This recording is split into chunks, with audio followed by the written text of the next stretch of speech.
তারা চাঁদের লইয়া। যত কথা রাখা ছিল এই বুকে জমা। আবারও শাকিব খানের বেডরুম সিক্রেট পাশ করে শবনম বুবলি। তিনি ন্যাশনাল টেলিভিশনে যেভাবে তার স্বামী তার বাচ্চার বাবার সম্পর্কে ন্যাশনাল টেলিভিশনে যেভাবে তিনি বেডরুম সিক্রেট পাশ করছেন, একের পর এক বেডরুম সিক্রেট তিনি পাশ করছেন। হ্যাঁ, তিনি এসে যেখানে তিনি নিজেদের বেডরুমে কাটানোর সময় তাদের সেই মুভমেন্টস গুলো নিয়ে এখন আলোচনা করছেন, অতি শীঘ্রই এটার অনেক খারাপ কিছু আমরা দেখতে পাবো। এইগুলা নিয়ে কিন্তু শাকিব খানের যে সমস্ত শত্রুরা রয়েছে, যারা শাকিব খানকে শেষ করে দিতে চায়, যারা শাকিব খানের এই সাফল্যতাকে শাকিব খানের এই সাফল্যকে যারা কি বলে কুদৃষ্টিতে দেখে, যারা শাকিব খানের প্রশংসা করতে পারে না, যারা শাকিব খানকে এই ইন্ডাস্ট্রি থেকে বের করে দিতে চায়, তারা কিন্তু খুব মজা নিচ্ছে।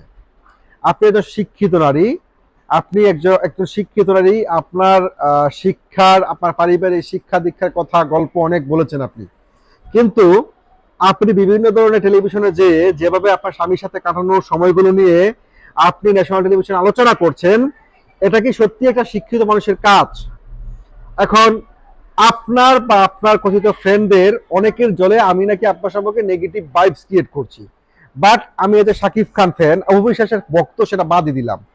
আমি একজন শাকিব খানের ভক্ত হিসাবে আপনি শাকিব খানের সাথে লিভিং রুম, তাদের বেডরুমের যে তথ্যগুলো আপনি দিচ্ছেন, আপনি যে মুভমেন্টস গুলোকে নিয়ে আলোচনা করছেন, যে সমস্ত কথাবার্তা, যে সমস্ত বিষয়গুলো আপনি এখন তুলে ধরছেন, এগুলো কি সত্যি আপনার জন্য ঠিক হচ্ছে?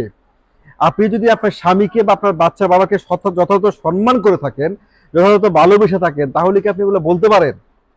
এখন শাকিব খানকে নিয়ে নতুন করে যে সমস্ত সমালোচনা হচ্ছে, সেটা কিন্তু আপনার জন্য হচ্ছে। আপনার জন্য কিভাবে হচ্ছে? আপনার জন্য এই কারণে হচ্ছে যে আপনি যে তথ্যগুলো দিচ্ছেন, আপনি যে কথাগুলো বলছেন, এগুলো নিয়ে হচ্ছে যে শাকিব খান বেডরুমে কি করে, শাকিব খানের বেডরুমে কার সাথে ঘুমায়, শাকিব খান বেডরুমে তার দুই স্ত্রীর সাথে থাকে। মানে এগুলো একটু চিন্তা করেন, কমন সেন্সের বিষয়। অবিশ্বাস কিন্তু কোথাও কখনো বলেনি যে শবনম বুবলির সাথে আমাদের বেডরুমে দেখা হয়েছে। আপনি যে কথাটা বলেন, এটা বলাটা খুব প্রয়োজন ছিল। এখন একটা পর একটা বেডরুম কন্ট্রোভার্সি আসছে, আপনাকে বিভিন্ন টেলিভিশনে একটা ভালো একটা হ্যান্ডসাম অ্যামাউন্ট পে করে নিয়ে যাচ্ছে, সেখানে আপনাদের শর্তই থাকে, সেখানে কোর্সের প্যাটার্নই থাকে বেডরুম নিয়ে আলোচনা করবেন। সুপারস্টার শাকিব খানের সিনেমা যেটা ঈদে চলছে, মানুষ যেটা নিয়ে ব্যস্ত, আপনি সেটা থেকে বের হয়ে এসে আপনি শাকিব খানের বেডরুম নিয়ে আলোচনায় ব্যস্ত।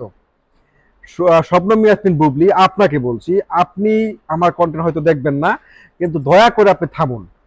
আপনি আপনার বাচ্চাকে, আপনি আপনার বাচ্চা বাবাকে যদি ভালোবেসে থাকেন, মিনিমাম সম্মানটুকু করে থাকেন, দয়া করে আলোচনা করার অনেক বিষয়বস্তু আছে, সেগুলো নিয়ে আলোচনা করুন। হ্যাঁ, আপনি আপনার বিয়ের ডকুমেন্টস নিয়ে আলোচনা করুন, আপনি কাজী সম্পর্কে বলুন, আপনি বিয়ের জন্য প্রমাণপত্র তুলে ধরুন, কিন্তু দয়া করে বেডরুমটা নিয়ে আলোচনা বন্ধ করুন, প্লিজ থামুন।